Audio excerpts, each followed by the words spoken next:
అందరికీ శుభోదయం. మొన్న మన మొదటి క్లాస్లో రాయప్రోలు సుబ్బారావు గారు రచించినటువంటి స్త్రీలు పొంగిన జీవగడ్డ, స్త్రీలు పొంగిన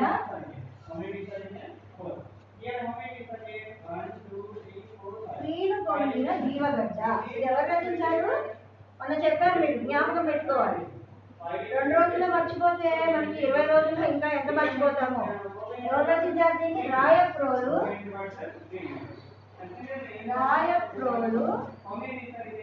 సుబ్బారావు గారు. సుబ్బారావు గారు ఈ పాఠ్యభాగాన్ని రచించారు. ఇది మనకి ఈనాడు మన ఏ దేశమేగినా ఎందుకాలినా పొగడరా నీ తల్లి భూమి భారతి, పొగడరా నీ జాతి ఇల్లు గౌరవము, పాడి పంటల దేశమును ప్రేమించుమన్నా దేశభక్తి గేయం, కూడా దేశభక్తి గేయం. ఆ దేశభక్తి గేయంలో ఇది ఒకటి. దేశమును ప్రేమించుమన్నా మంచి అందరి పెంచుమన్నా.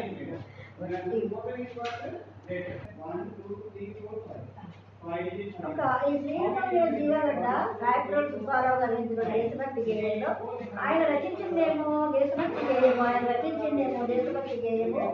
అది స్త్రీలు పొందిన జీవగడ్డయు పాలుపారిన భాగ్యసీమయు వరద ఈ భరతఖండము భక్తి పాడన తమ్ముడా. అలాంటి దేశభక్తి గేయాన్ని రాయప్రోలు సుబ్బారావు గారు రచించారు. మనం అలాంటి ఒక దేశభక్తి గేయాన్ని గుజ్జాడ అప్పారావు గారు రచించినటువంటి దేశమును ప్రేమించుమన్నా మంచి అన్నది పెంచుమన్నా, మాటలు కట్టి పెట్టోయ్ గట్టి మేం తలపెట్టవోయ్, పాడి పంటలు పొంగిపోతే దారిలో ఇంటి కలిగితే కండ కలదోయ్, కండ కలవాడేను మనిషోయ్, సొంత లాభం కొంతమా దేశమంటే మట్టి కాదోయ్, దేశమంటే మనుషులోయ్, దేశమంటే మట్టి కాదోయ్, దేశమంటే మనుషులోయ్. గేయాన్ని గుజ్జాడ అప్పారావు గారు రచించారు, దేశభక్తి గేయాన్ని. దేశమును ప్రేమించుమన్నా మంచి అన్నది పెంచుమన్నా, వట్టి మాటలు కట్టి పెట్టు గట్టిమే తలబెట్టు. ఎందుకు గుర్తుంటే దాని పనికిరాని కబుర్లు వాళ్ళు చెప్పినా కూడా పూర్తిగా వేస్ట్ అన్నమాట. వాళ్ళు ఏదో రోజు చెప్పుకుంటారు, వేస్టర్స్ క్యాండిడేట్ అంటారు. అలాగే నువ్వు ముత్యాలాంటి వాళ్ళు బంగారు మాటని ఒక్క మాట చెప్పిన చాలా సేపు చెప్పినా కూడా ఏమీ ప్రయోజనం లేదండి. 5 నిమిషాలు చెప్పినా కూడా 5 మాటలు చెప్పినా కూడా అమృతం లాంటి మాటలు, బంగారం లాంటి మాటలు, అందరికీ ఉపయోగపడే మాటలు చెప్తారు అని అంటారు. అలా ఉండాలి. కానీ ఒట్టి మాటలు కట్టి పెట్టు గట్టి మీద తలబెట్టు. చెయ్యాల్సినటువంటి పని ఏదో నువ్వు నిర్వహించి చెయ్యి, కానీ పొద్దున్న కబురు చెబుతూ కాలక్షేపం చేయొద్దు. పాడి పంటలు పొంగిపోలే దారిలో నువ్వు దేశమంటే మట్టి కాదోయ్, దేశమంటే మనుషులోయ్. దేశమంటే మట్టి కాదు, దేశమంటే మనుషులు. మన భారతదేశంలో కూడా పాడి పంటలతో పొంగిపోతుంది. అలాంటి భారతదేశం గురించి నువ్వు పాటుపడు. తిండి కలిగిన కండ కలదోయ్, కండ కలవాడేను మనుషులు. తిండి తింటే బాగా బలం వస్తుంది, బలం వస్తే ఉత్సాహం వస్తుంది, ఉత్సాహం వస్తే ఒక పని చేయాలనిపిస్తుంది, ఆ పని చేస్తే చక్కగా చేస్తాము, ఆ చక్కగా చేసిన దాని పనిని అందరూ మెచ్చుకుంటారు, ఆ మెచ్చుకున్న పనికి ఎంతో విలువ ఉంటుంది, ఆ విలువ వల్ల మనకి ఆనందం కలుగుతుంది, ఆ ఆనందం వల్ల ఇంకా ఉత్సాహంగా ఉంటాం. అందుకని అన్నిటికీ తిండి కలిగితే కండ కలదోయ్, కండ కలవాడేడు మనుషులు. అన్నం తినకుండా ఊసులో దేవుడా రాముడా అయ్యో ఇలా వంగిపోయి అలా వంగిపోయి ఇలా నేర్చుకోండి అలా నేర్చుకోండి ఉన్నాం అనుకోండి. ఏంటి ఏంటో చిన్నపిల్లవాడుగా ముసలివాడుగా నువ్వు 15 ఏళ్ళ పిల్లవాడివి, 13 ఏళ్ళ పిల్లవాడివి, 31 ఏళ్ళ పిల్లలాగా 35 ఏళ్ళ వాళ్ళ ఏంటి అలా ఇలా వంగిపోతా అలా ఉంటే పొట్టలో నింపండి చెట్టులో నింపండి అదంతా ఇచ్చి అలా ఉండకూడదు. రాళ్ళు తినే హరించుకోవాలి అంట. రాళ్ళు తిని హరించుకోవాలి అని అంటే అంత బలం ఉండాలి మన మనిషిలో. అందుకే తిండి కలిగితే కండ కలదోయ్, కండ కలవాడేను మనిషి అని చెప్పాడు గుజ్జాడ అప్పారావు గారు. సొంత లాభం కొంత మానుకు పొరుగు వారికి తోడు పని, దేశమంటే మట్టి కాదోయ్, దేశమంటే మనుషులో. సరే, దేశం అంటే ఒక్క మట్టేనా? మట్టి కాదు, దేశం అంటే మనుషులు. సొంత లాభం కొంత మానుకు. ఎప్పుడు నా నా నా నా నా నా ఇల్లు, నా వాకిలి, నా భార్య, నా బిడ్డలు, నా డబ్బు, నేను సంపాదించాను, ఇది నా పుస్తకం, ఇది నేను సంపాదించింది, ఇది నాది, ఇది నా ఇల్లు అన్నటువంటిది పక్కన పెట్టుకోసేపు ఎప్పుడు సొంత లాభం కొంతమైనా కూడా విడిచిపెట్టేది.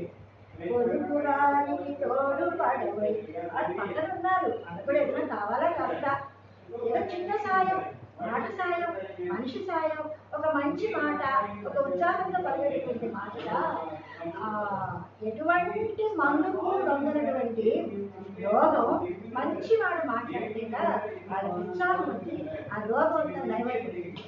కొందరు మాట్లాడుతుంటే చూడండి, ఎంత బాగుందో, ఎంతసేపు కింద వినాలనిపిస్తుంది, నాలో కొత్త ఉత్సాహం వచ్చిందని నేను ఈ రోజు నుంచి పనులు చేస్తాను అనేటువంటి ఉత్సాహంగా వాడు అవుతారు.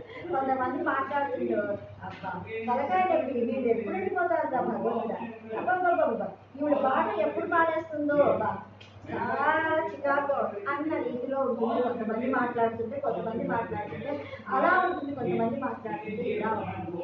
మనము సొంత లాభం కొంతమా వారికి చోటుపడదు. చిన్న ఇల్లు పుస్తకమే ఉన్నది, నా దగ్గర ఒక పుస్తకమే ఉంది, ఇద్దరు చూడండి, ముగ్గురు చూడండి, బోర్డు మీద రాస్తుంటే చూడండి, అలా ఏది రాకుండా నాలాంటి పుస్తకం మా అమ్మ తిరుగుతుంది, మా అమ్మ కొడుతుంది, పుస్తకం పాడైపోతే మా అమ్మ అరుస్తుంది, మా అమ్మ వాకిట్లో అమ్మ అరుస్తుంది. నిజమే, జాగ్రత్త పెట్టుకోవాలి. అమ్మ ఎందుకు అరుస్తుంది? ఏదైనా సరే జాగ్రత్త పెట్టుకోవాలి అన్న ఉద్దేశంలో అమ్మ చెప్తుంది. అట్లా అని మనము జాగ్రత్త పెట్టుకుంటూ తోడుపడుతూ స్నేహంగా ఉంటూ మన స్నేహాన్ని అలవర్చుకుంటూ అలా ఉంటారు. దేశం అంటే మట్టి కాదు, దేశం అంటే మనుషులే. ఇది మన పాఠంలో లేదు, దేశభక్తి గేయం మాత్రమే. ఇది మీకు ఎందుకు చెప్పాను అంటే గుజరాల శ్రీలుగండ అది కూడా దేశభక్తి గేయం, గుజరాల అప్పారావు గారి ఇది కూడా దేశభక్తి గేయం. ఇంకొకటి ఇది కూడా చిన్నప్పటి పిల్లలు దేశభక్తి దాశరథి కృష్ణమాచార్యులు గారు రచించారు ఆ దేశభక్తి గేయాన్ని అని చెప్పి చూడండి.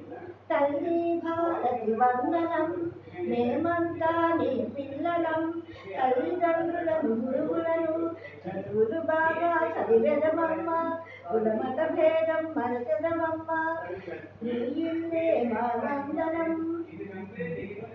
ఒకసారి చూడండి, తల్లి భారతి వందనం, నీ ఇల్లే మా నందనం, మేమంతా నీ పిల్లలం, నీ చల్లని ఒడిలో మల్లెలం. ఈ దాసరి కృష్ణమాచార్య గారు రచించినటువంటి ఈ దేశభక్తి గేయం తల్లి భారతి వందనం అంటే భగవానుడు వందనం, నీ ఇల్లే మా వందనం, మా నందనం అంటే నీ ఇల్లే మా నందనం అంటే ఈ భారత భూమే మాకు నందనం అంటే మేమంతా నీ పిల్లలం, నీ చల్లని ఒడిలో మల్లెలం. ఈ చల్లని ఒడిలో మేము మల్లెపూ లాంటిదమ్మా, ఓ భక్తమాత మమ్మల్ని అందరినీ ఆశీర్వదించుతండి అని చెప్తున్నారు.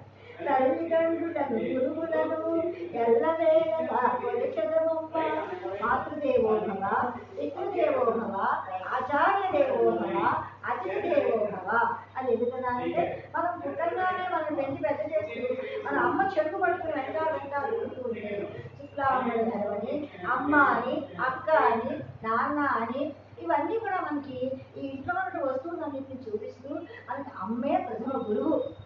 మాతృదేవో భవ, కొంచెం అయిన తర్వాత పితృదేవో భవ. మనకు స్కూల్ తీసుకోవాలంటే నాన్న రావాలి, మనకి నాన్న తీసుకొచ్చి మనల్ని అందరినీ కూడా అక్కడ పరిచయం చేసి మనల్ని ఆ పాఠశాలలో జాయిన్ చేసి వెళ్తాడు నాన్న. పితృదేవో భవ, ఆచార్య దేవో భవ అంటే గురువుకి నమస్కారం, తల్లికి వందనం, తండ్రికి వందనం, గురువుకి వందనం, అతిథి దేవో భవ అంటే వచ్చిన వాళ్ళకి అనుకోకుండా అతిథి అంటే ఎవరంటే మనం పిలవకుండానే మన ఇంటికి వచ్చినటువంటి వాళ్ళని అతిథులు అంటారు. వాడిని అతిథి దేవో భవ, వాడు సాక్షాత్తు శ్రీకృష్ణ పరమాత్మే మన ఇంటికి వచ్చేసాడా అని అన్నట్లుగా వాళ్ళని భావించుకుని రండి అని చెప్పి వాళ్ళకి ఒక కుర్చీనో పీటో లేకపోతే ఏదో ఎక్కడో ఒక ఉచిత ఆసనం మీద కూర్చోబెట్టి వాళ్ళకి గౌరవ మర్యాదలు చేసుకుంటూ వాళ్ళని అతిథులను కూడా గౌరవించుకుంటే అతిథి దేవుడుగా. చదువులు బాగా చదివేదమమ్మ, జాతి గౌరవం పెంచదమమ్మ. అమ్మా భగవాన మేము చక్కగా చదువుకుంటాము, తల్లిదండ్రులను గౌరవిస్తాము, మన జాతి గౌరవాన్ని పెంచుతాము, కులమత భేదం మరచదము, కలతలు మాని మెరగదము. మా కులం లేదు, మతం లేదు, నాది కులం, నాది మతం, నేను ఈ కులంలో పుట్టాను కాబట్టి నేను అగ్రగణి రాదు అన్నటువంటి కులము మతము భేదం లేకుండా ఉన్నటువంటిదే భారతదేశం. ఎన్ని మతాలున్నా, ఎన్ని కులాలున్నా, ఎంతమంది మతాలున్నా కూడా మనందరం భారతీయులం.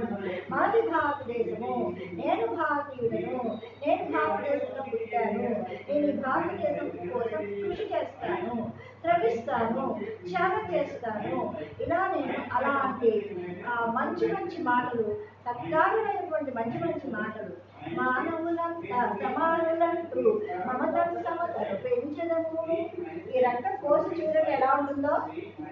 నేను తెల్లగా ఉన్నా, నువ్వు నల్లగా ఉన్నావు, నువ్వు నల్లగా ఉన్నావు కదా అని చెప్పి నీ ఒంట్లో రక్తం నల్లగా ప్రవహిస్తూ ఉంటుందా? నేను తెల్లగా ఉన్నాను కదా అని చెప్పి నా ఒంట్లో రక్తం తెల్లగా ప్రవహిస్తూ ఉంటుందా? మన ఇంట్లో ప్రవహించేది, మన ఒంట్లో ప్రవహించేది ఏ మతమైనా, ఏ కులమైనా, ఏ జాతి అయినా మనందరిలో ప్రవహించేది ఒకటే రక్తం.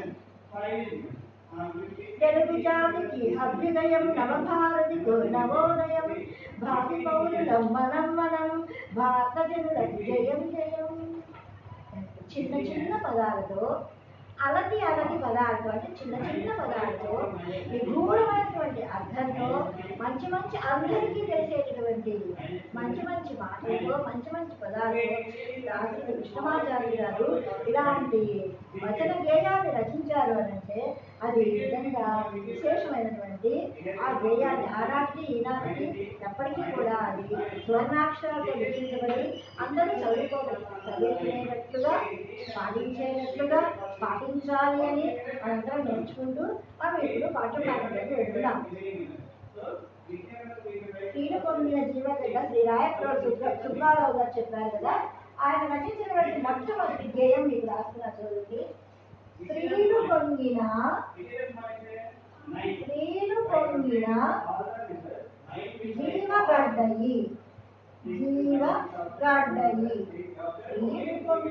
జీవగడ్డయి, పాలుపారిన భాగ్యసీమ,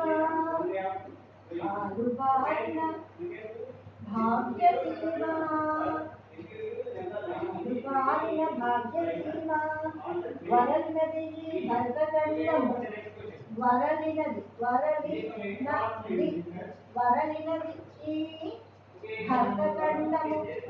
ఈ భరతఖండము, వరలినది ఈ భరతఖండము. భక్తి పాడర తమ్ముడా,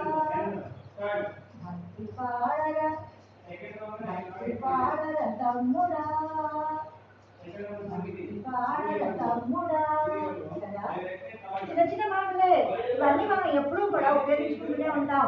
ఈ పదాలను ఎప్పుడు మనం వాడుతూనే ఉంటాం. స్త్రీలు పొందిన జీవగడ్డ పాలుపారిన భాగ్యత,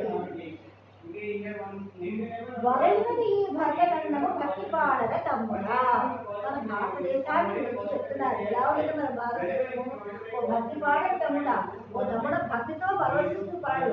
మన భారతదేశం స్త్రీలు పొందిన జీవమున్న గడ్డ, జీవక్షణం కాదు, స్త్రీలు పొంగినటువంటి జీవమున్న గడ్డ మన భారత. స్త్రీలు పొంగిన జీవగడ్డ, స్త్రీలు అంటే సంపదలు, సంపదలు అంటే సిరులు, సంపదలు అంటే సిరులు, ధనంతో సిరులతో పొంగిపోయినటువంటి మన జన్మభూమి, మన భర్త భూమి. పాడిన భాగ్యసీమ, పాడి పంటలు కదా, పాడిన భాగ్యసీమ అంటే పాడి పంటలు కలిగినటువంటి మన భాగ్యసీమ మన భారతదేశం. ఈ భారతదేశాన్ని గురించి వరలినది భరతఖండము, వరలినది అంటే ప్రసిద్ధి చెందింది. వరలినది అంటే ప్రసిద్ధి చెందినది. వరలినది అంటే ఏంటి? ప్రసిద్ధి చెందినది. వరలినది అంటే ప్రసిద్ధి అంటే మన భారతదేశం ఎలా ఉంటారు? చెట్లు పొందింది, పాడి పంటలు కలిగి, ఆ పాడి పంటలతో సిరి సంపదలతో ప్రసిద్ధి చెందినటువంటి మన భరతఖండము, మన భారతదేశము, మన భక్తి పాడద తమ్ముడా. భక్తితో అది మన భారతదేశాన్ని గురించి ఉవ్వెత్తున గొంతు చించుకుని భారతదేశం నా మాతృభూమి, నేను భారతీయులను అని చెప్పి ఎలుగెత్తి చాటు. అంతేగాని దాక్కుని ఎవరు మీది అని అంటే కనుక నువ్వు వెనక్కి దాక్కుని నోట్లో నీళ్లు నమ్ముతూ చెప్పాల్సిన అవసరం నీకు లేదు. నేను భారత గర్వంగా చెప్పు, తల ఎగరేస్తూ చెప్పు, ధైర్యంగా చెప్పు, ఎవరైనా కొట్టి మరీ చెప్పు నేను ఎవరైనా ఏమన్నా అంటే. అలాంటి భారతదేశంలో మనందరం జన్మించడం మన పూర్వజన్మ సుకృతం నిజంగా ఇలాంటి భూమిలో మనం జన్మించాము అంటే. ఇంకా ఎలాంటిది మన భరతఖండము అని చెప్పి ఆయన వర్ణిస్తున్నారో చూడండి. వేద శాఖలు వెరసనిచ్చగా ఆది కావ్యం బలగనిచ్చగా ఆదరాయణ పరమరుషులకు ఆదు సుమ్మిది చెల్లెరా. ఇందాకేమో తమ్ముడా అన్నాడు, ఇప్పుడేమో చెల్లెరా అంటున్నాడు. ఇలాంటి చెల్లెలు చెప్తున్నాడు. ఇందాక తమ్ముడు చెప్పాడు, ఇప్పుడు చెల్లెలు చెప్తున్నాడు. వేద శాఖలు వెరసనిచ్చగా, వేదాలు అథర్వణ వేదము, ఋగ్వేదము, యజుర్వేదము, సామవేదము, అథర్వణ వేదము, 4 వేదాలు. ఋగ్వేదము, యజుర్వేదము, సామవేదము, అథర్వణ వేదం, 4 వేదాలు ఈ భూమండలంలో పుట్టాయట, భట్టభూమిలో పుట్టినాయట. అలాంటి వేదాలుగా పుట్టినటువంటి ఈ భట్టభూమిని గురించి భక్తి పాడవ చెల్లెడా, భక్తితో చెప్పు. ఆది కావ్యం వలననిచ్చట, ఆది కావ్యమైన రామాయణం. పంచమ వేదము అంటారు భారతాన్ని. అంటే వేదాలు 4 చెప్తున్నాం కదా, ఏంటని? సామవేదము, అథర్వవేదము, యజుర్వేదము, ఋగ్వేదము. ఋగ్వేదము, సామవేదము, అథర్వవేదము, యజుర్వేదము. ఈ 4 వేదాలే కాకుండా భారతాన్ని పంచమ వేదము అని అంటారట. అంటే భారతానికి అంత ప్రసిద్ధి చెందింది ఆ కావ్యము. భారత కావ్యం అంత విశిష్టమైనది అని వేదాలతో సమానంగా పోల్చారు మహాభారతాన్ని. అట్లాగే ఆది కావ్యం రామాయణాన్ని ఆది కావ్యము అంటారు. రామాయణ కథ మీకు తెలుసు, భారతం కదా తెలుసు, రామాయణం కదా తెలుసు. ఈ రామాయణం కథ కూడా ఆది కావ్యం అంటారు.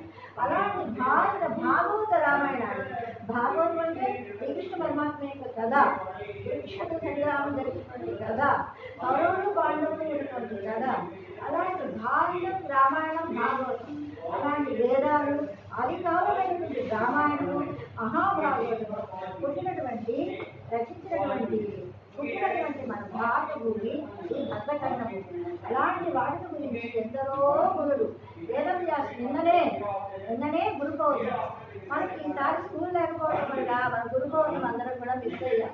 వేదవ్యాసు మనకందరికీ కూడా ఆది గురువైనటువంటి వేదవ్యాసు జన్మించినటువంటి మన భారతదేశము, మన భరతావని ఈ భారతదేశంలో జన్మించాడు వ్యాసమహర్షి. ఆయనే మనకి ఆది గురువు. అలాంటి ఆది గురువైనటువంటి వ్యాసమహర్షి పుట్టినటువంటి ఈ భరతఖండము, ఇలాంటివన్నీ కూడా ఇక్కడ ఉన్నాయి.